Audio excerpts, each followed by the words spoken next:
Now we are taking water out because today is there's a small rain.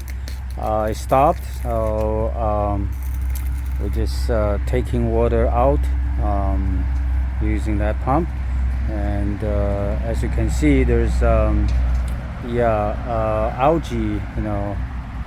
grow inside the water because there's nothing else, right?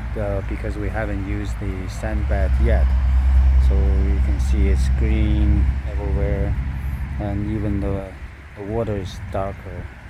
Yeah, so we're using the pump to pump it out, and this is it. This shows how powerful the pump is. Yeah, pretty good. And then when we use it, we simply use the key to feed the water this way, feed the water that way, and then every 80 centimeter there's a hole so to distribute the water. So right now, that's pumping out, and sometimes there's a fish coming out because we didn't use any net at the pump. So right now looking okay. I haven't seen any fish yet, but when it gets really low, then we might see some. Okay, now it's still pumping. There's still some water left. As you can see, there's two dead fish. I caught some, returned them to the fish tank, but two died because that pump is powerful. Anyway, as you can see, filtering the water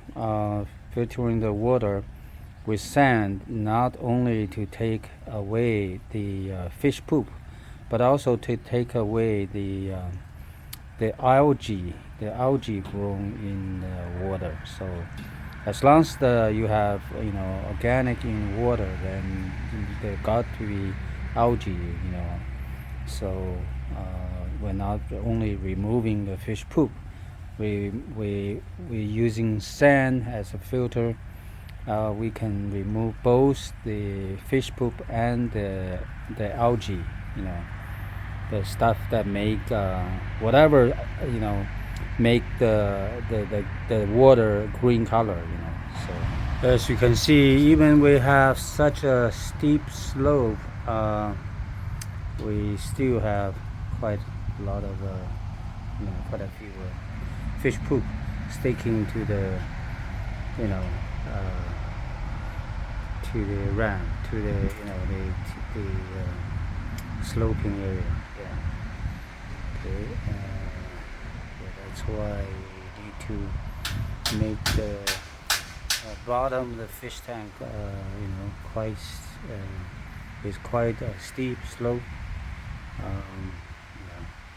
Anyway, this is it. I just waiting for more water to seep in, and then just pump out until the flow is very slow, and then we can think about how to repair the bottom, to seal the bottom. We'll see. And before we do that, we need to clean this the green area, and then we can apply let it dry, and then we can apply the special paint